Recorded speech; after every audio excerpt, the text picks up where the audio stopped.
Selamat datang di channel saya Serangga Gatal. Jangan lupa di subrek, like and share. Mimin doakan semoga kita sehat semua. Oke, kita mulai. Suara lonceng bergema di langit dan bumi. Semua orang di tempat itu kesurupan, tidak dapat pulih dari keterkejutan untuk waktu yang lama. Pada awalnya, Su Hongli melakukan tendangan voli dan memasuki negeri dongeng. Tapi itu bukan lawan Su Yi di ranah Grandmaster.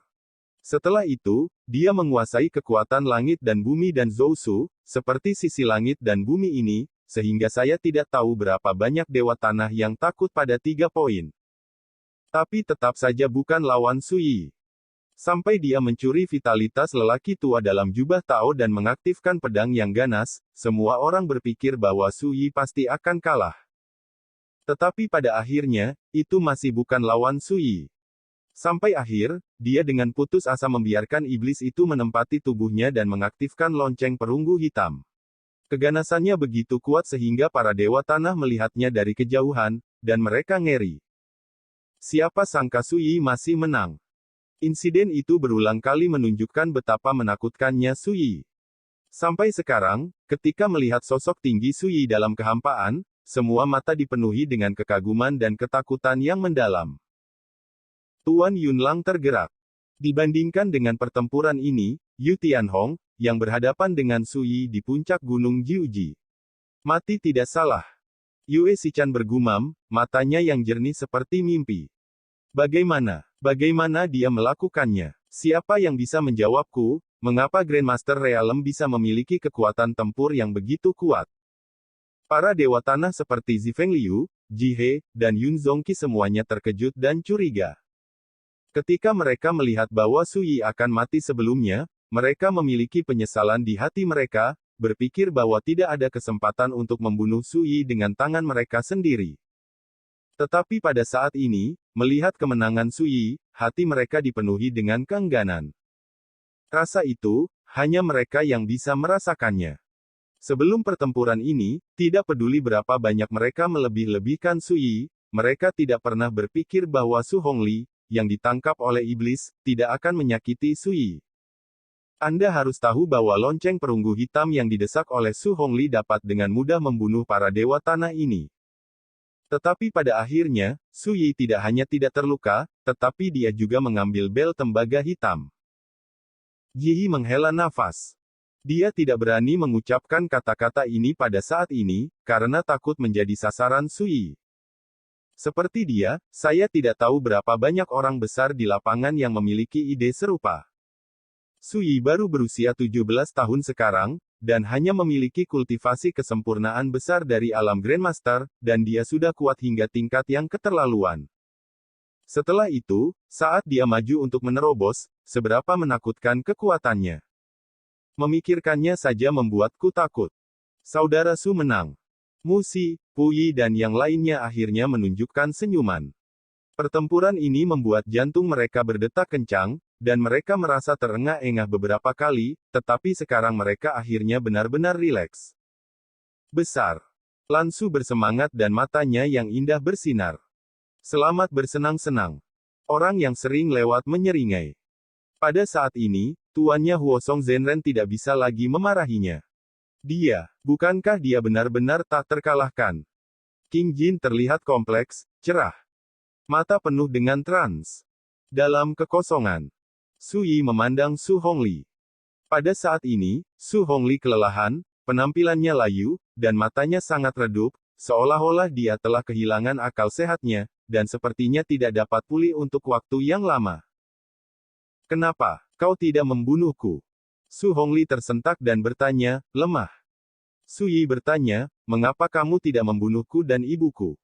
Su Hongli tertegun sejenak, matanya dipenuhi kenangan, dan suaranya bergumam, sejujurnya, saya tidak ingin melakukan ini saat itu, bahkan jika saya membenci ibumu sampai ke intinya, saya tidak berencana untuk melakukannya.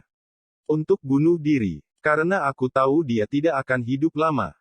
Berbicara tentang ini, dia batuk lagi dengan keras, punggungnya bengkok, dan sosoknya bergoyang, membuat orang khawatir bahwa dia akan mati kapan saja. Adapun kamu. Su Hongli menarik napas dalam-dalam dan menertawakan dirinya sendiri, mungkin kamu tidak percaya, tapi aku harus mengatakan itu saat itu, aku masih tidak bisa melakukan hal seperti membunuh seorang anak. Kekuatan bel penjara guntur, tetapi secara bertahap saya menemukan bahwa saya menjadi semakin tidak seperti saya.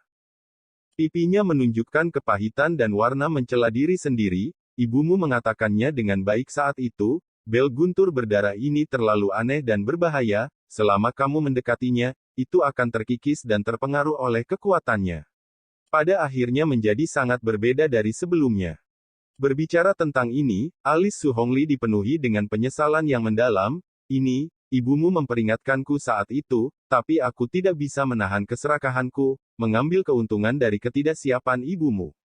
Ketika aku mencuri harta ajaib ini. Mata Su Yi dingin dan dia berkata, penyesalan.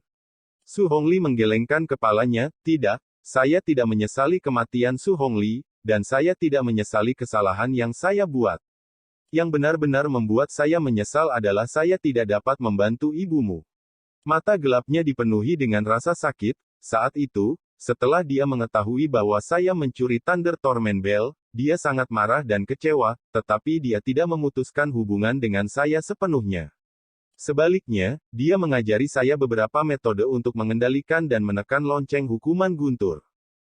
Justru karena inilah saya dapat menekan iblis itu dengan kultivasi saya sendiri selama ini. Su Hongli bergumam, sekarang aku memikirkannya, aku terlalu mengecewakan ibumu, dan aku bahkan tidak melihatnya sampai dia meninggal. Berbicara, dia memandang Su Yi, suaranya serak dan rendah, kamu membenciku sampai ke tulang, aku tidak menyalahkanmu, tetapi kamu membunuhku, tetapi kamu harus menanggung keburukan membunuh ayahmu, dan kamu akan melakukannya. Ditusuk seumur hidup. Tulang punggung. Su Yi mengangkat alisnya dan hendak berbicara. Aku melihat Su Hongli tersenyum dan berkata, aku tidak pantas menjadi ayahmu. Tapi, itu bisa menyelamatkanmu dari stigma membunuh ayahmu. Ibu tahu tentang itu, dia seharusnya tidak membenciku seperti itu. Suara itu semakin lemah dan semakin halus. Vitalitas tubuh Su Hongli menghilang seperti air pasang, dan tubuhnya, yang sudah kelelahan, berubah menjadi abu dan hanyut. Tuan dari keluarga Su di Jade Capital City meninggal dunia. Su Yi tampak acuh tak acuh, tidak sedih atau bahagia. Dia mengulurkan tangan dan meraih, dan semua abu yang telah dilelehkan Su Hongli disingkirkan. Su Yi berkata pada dirinya sendiri. Dia tidak memiliki simpati untuk Su Hongli. Bahkan jika Su Hongli mengakui kesalahannya ketika dia akan mati, sulit bagi suasana hati Su Yi untuk berfluktuasi sedikit pun. Su Yi melihat ke tempat keluarga Su berada. Anda Kingzi dan Su Boyin. Keduanya sudah lama ketakutan. Adapun Su Boning, dia meraung seperti pingsan. Su Yi, jika kamu membunuh ayahmu, kamu akan dimarahi oleh segala usia, dan kamu tidak akan pernah bisa meluruskan tulang belakangmu. Matanya terbelah, wajahnya mengerikan, dan dia benar-benar di luar kendali. Su Yi tidak mengatakan sepatah kata pun, hanya menjentikkan jarinya. Mengikuti, pedang kilain menebas, memotong kepala Yu Qingzi yang pingsan. Su Yi tidak mengatakan sepatah kata pun dari awal hingga akhir.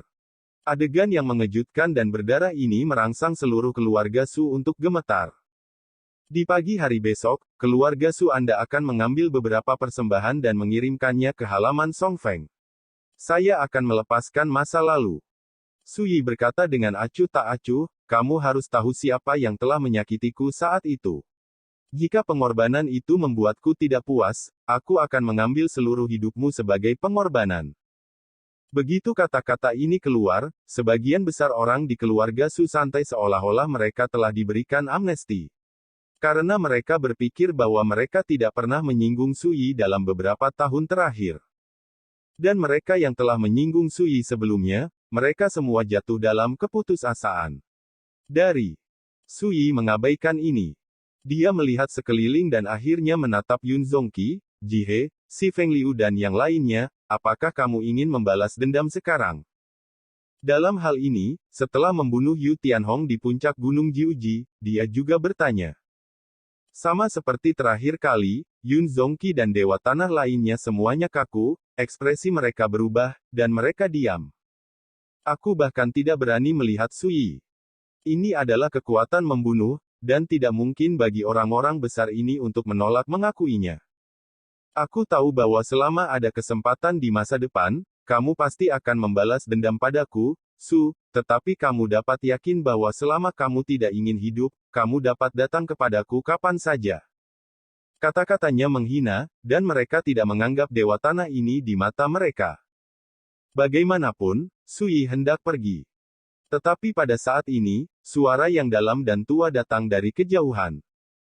Rekan Taoisu, tolong tetaplah, jika kamu benar-benar tahan, mengapa kamu harus pergi dengan tergesa-gesa? Suara menyebar. Di kejauhan, ada sekelompok orang yang datang dari langit.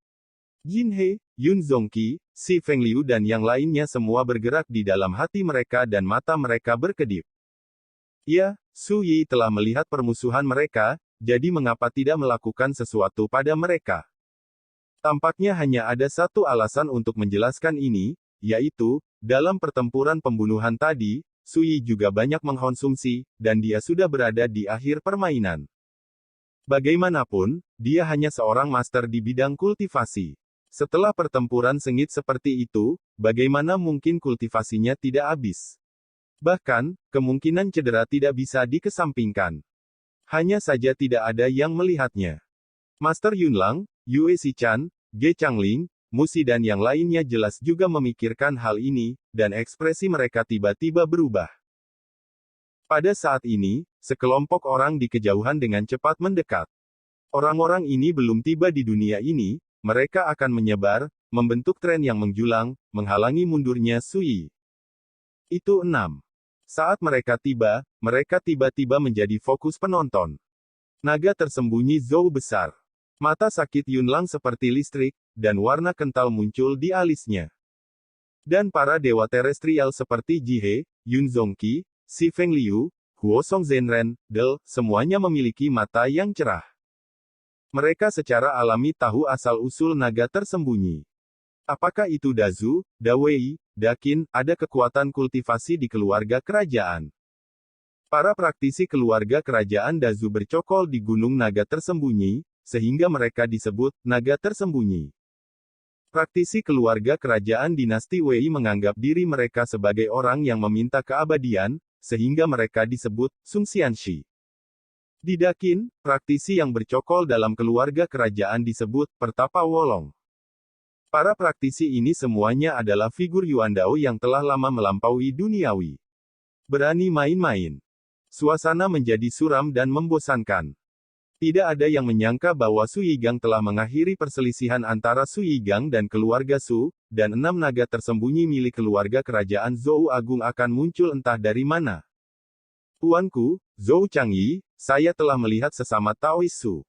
Setengah baya yang membawa pedang setengah baya yang dipimpin oleh suara bel pagi dan genderang malam, berdiri puluhan kaki jauhnya, menyapa Su Yi dari kejauhan. Alam Yuan Fu. Su Yi mengangkat alisnya dan melihat sekilas kultivasi Zhou Changyi. Zhou Changyi tersenyum sedikit, menyetujui, dia menunjuk yang lain, dan berkata, kelima ini semua adalah pembudidaya gunung naga tersembunyi saya, tolong tunggu saya untuk memperkenalkan mereka kepada sesama Taois satu per satu. Ini adalah Zhou Yunhai, tetua kedua dari gunung naga tersembunyi saya, yang telah berlatih selama 60 tahun, dan telah berkultivasi dengan sangat sempurna di bidang puasa. Saya melihat Zhou Yunhai, mengenakan jubah aprikot dan kuning, mengambang seperti peri, memegang pegangan rui giok biru. Dengan diperkenalkannya Zhou Changyi, identitas naga tersembunyi lainnya juga diketahui semua orang di lapangan. Zhou Tuhong. Zhou Sanjia. Pada periode selanjutnya dari alam bigu, ia dikultivasikan dalam jubah berwarna polos, tangannya digenggam, dan matanya tegas. Dia memupuk tradisi Buddhisme kuno. Napasnya setenang gunung, berdiri di sana sesuka hati, seperti binatang buas, dan ada kekuatan mengerikan yang tak tertandingi di tubuhnya. Zhou Beil. Di panggung tengah alam bigu, ia memiliki jubah brokat dan dada, mengenakan mahkota bulu, dan terlihat tampan. Orang ini dikelilingi oleh gumpalan api dan kilat, dan ketika dia membuka dan menutup matanya, ada cahaya perak yang mengalir, dan jiwanya terpesona. Zhou Qingxuan. Dia adalah satu-satunya wanita dari 6. Ketika Zhou Changyi memperkenalkan identitas orang-orang ini, Ge Changling tidak dapat menahan kekhawatirannya lagi, dan transmisi suara memberitahu Su Yi beberapa rahasia tentang naga tersembunyi. Sejak berdirinya dinasti Zhou besar, dalam keluarga kerajaan Zhou, telah ada garis keturunan naga tersembunyi. Tidak seperti biksu biasa, hampir semua harta yang dikumpulkan Da Zhou dari seluruh dunia selama bertahun-tahun digunakan dalam tubuh naga tersembunyi. Ke atas. Seperti warisan, harta, eliksir, del yang ditemukan dari 8 gunung iblis. Selain itu, di antara naga tersembunyi, ada banyak orang yang menggunakan kepercayaan semua makhluk hidup untuk berkultivasi. Semua ini membuat jalan naga tersembunyi jauh melampaui orang-orang biasa di alam yang sama. Memahami ini, ekspresi Su Yi setenang sebelumnya, tanpa gangguan apapun. Pada saat ini, tempat itu sangat tertekan, dan semua orang gemetar di hati mereka. Di antara 6 naga tersembunyi, 1 ada di alam Yuan Fu dan 5 di alam Bigu. Kekuatan-kekuatan ini dikumpulkan di sini, dan itu hampir bisa disebut barisan terkuat di alam Zhou besar. Orang-orang biasa itu tidak tahu kengerian naga tersembunyi, tetapi mereka melihat mereka berdiri dengan bangga di kehampaan, tubuh mereka melonjak dengan cahaya ilahi, atau guntur, atau bersinar terang, atau pedang kuat penglihatan, dan aura mengerikan. Saya tahu bahwa ke-6 orang ini semuanya adalah eksistensi yang luar biasa. Rekan Taoisu, tujuan kami di sini cukup sederhana, untuk membahas penjelasan untuk seniman bela diri Zhou Agung yang meninggal di tangan sesama Taois baru-baru ini. Zhou Changyi mulai berbicara tentang topik utama. Kamu bisa menemukan alasan seperti itu untuk mengambil keuntungan dari api. Ini benar-benar memalukan bagimu. Su Yi tertawa. Orang-orang ini jelas berpikir bahwa setelah pertempuran sengit, dia berada di akhir pertarungan dan hanya menggertak. Manfaatkan apinya. Mata Zhou Changyi seperti obor, dan dia berkata dengan sungguh-sungguh, di dunia Zhou yang besar ini, siapa yang tidak tahu bahwa kamu, Su Yi, adalah momok yang mengerikan? Akankah bencana terus meracuni dunia? Kata-katanya nyaring dan benar. Hehe. Su Yi tidak repot-repot mengatakan apapun. Dia melirik semua orang dan berkata dengan jijik, hanya kamu. Apakah itu lawan? Kamu akan tahu jika kamu telah bermain. Zhou Changyi berkata dengan acuh tak acuh. Su Yi, selama kamu menundukkan kepala dan mau berubah, aku bisa memberimu kesempatan untuk berubah. Tidak apa-apa untuk memberinya kesempatan untuk berubah, tapi dia harus bersumpah setia padaku, Da Zhou, dan mematuhi perintahku. Su Yi, aku menyarankanmu untuk tidak membuat kesalahan. Kata-kata Zhou Sanjia singkat dan padat. Apakah Anda ingin menunggu dengan saya untuk menekan binatang ini? Zhou Beilin melirik Yun Zongqi, Ji He, Si Fengliu dan yang lainnya, dan tersenyum. Yun Zongqi dan yang lainnya saling memandang dan sangat bersemangat. Untuk membantu seseorang. Biarkan Mary menonjol terlebih dahulu dan berbicara dengan kagum. Sejujurnya, sesama Taois, Su Yi ini pernah membunuh keturunanku dari sekte roda bulan. Dengan kesempatan yang begitu besar hari ini, bagaimana Yun mau bisa berdiam diri? Yun Zongqi, sekte besar Wei Yuelun. Penatua Taisang juga berdiri, dan suaranya seperti guntur, menyebarkan penonton. Mengikuti, Ji He berjalan keluar, mengatupkan kedua tangannya, dan berkata dengan sungguh-sungguh, puji Buddha cahaya tanpa batas, adalah suatu kehormatan besar bagi biksu malang untuk dapat melenyapkan bahaya dunia bersama-sama dengan kalian semua hari ini. Kepala sesepuh dari Aula Arahat Kuil Sanglin akhirnya membuat pernyataan. Tiba-tiba, situasinya berubah secara dramatis. Penonton di kejauhan semua ketakutan dan wajah mereka berubah. Pada saat ini, siapa yang tidak dapat melihat bahwa semua dewa tanah itu akan mengambil kesempatan ini untuk membunuh Su Yi di sini? Yue Xichan, Ge Changling dan yang lainnya mengerutkan kening, dan hati mereka terasa berat. Adegan terburuk akhirnya dipentaskan. Alasannya sangat sederhana, semua orang tua ini berpikir bahwa Su Yi menghabiskan banyak daya dan berada di ujung jalan, dan ini adalah waktu yang tepat untuk membunuhnya. Terlebih lagi, meskipun Su Yi masih memiliki kekuatan untuk bertarung, dia sekarang menghadapi sekelompok orang tua yang berada di ranah Yuan Dao. Bagaimana ini bisa dilakukan? Belum lagi, karena Zhou Changyi dan naga tersembunyi berani datang, mengapa mereka tidak menyiapkan beberapa kartu menakutkan di tangan mereka?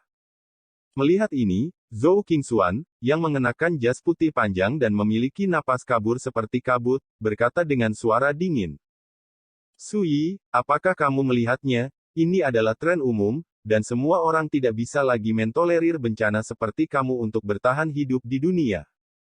Langit dan bumi tertekan, dan udara tampak membeku. Kekuatan yang berasal dari para dewa tanah membuat para penonton di kejauhan sulit bernapas dan ketakutan. Lan Su, aku tidak akan tinggal diam ketika Sui benar-benar tidak tahan. Namun, dengan kemampuanku, aku hanya bisa berjuang untuk nyawa Sui. Apa yang akan terjadi pada akhirnya? Aku tidak bisa menjamin. Itu, Anda harus ingat bahwa ketika Anda melihat tembakan saya, Anda harus pergi sesegera mungkin. Pada saat ini, Tuan Yunlang sepertinya membuat keputusan dan mengirimkan suaranya ke Lan Su. Menguasai. Lan Su tercengang, dan hatinya terbalik. Teman Su, apa yang kamu pikirkan? Zhou Changyi berbicara dengan ringan dan tenang. Siapa lagi yang mau berurusan denganku, Su, dan sekarang kamu bisa berdiri bersama.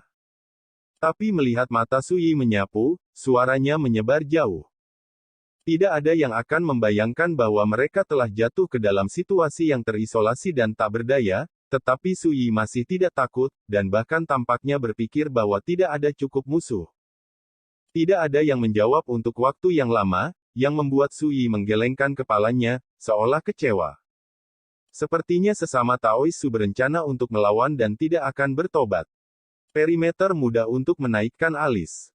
Namun, melihat Sui menyingkirkan lonceng perunggu hitam dan pedang Jue Sang yang ganas, dan kemudian meregangkan pinggangnya, melirik Zhou Changyi dan lawan lainnya, dan senyum tidak bisa tidak mengangkat bibirnya, berkata, "Aku akan membunuh diriku sendiri."